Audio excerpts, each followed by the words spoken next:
Throughout the 80s, I continued to teach and speak around the church and write books and complete my PhD. It was in the late 1980s that the issue of my name came up. Never before in my early years had I ever been called Norman. I wasn't going to be named Norman if I'd been a boy. I think it was Eugene or something.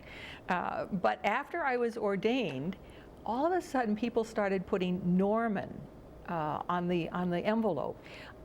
Trivial? Well, no. It's another example of the deeper issues of systemic injustice, or how people are trying to make things the way they should be, meaning the way they used to be.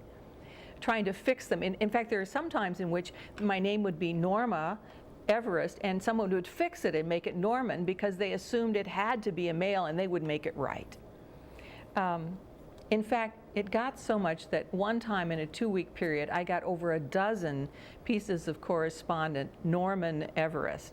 And some were from people who knew me.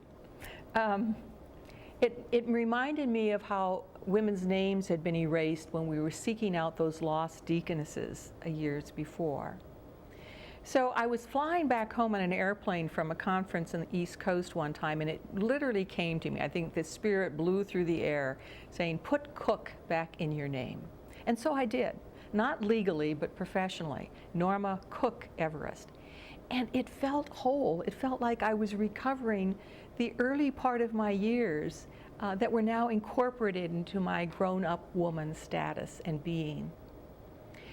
It was a little awkward for me at first as well.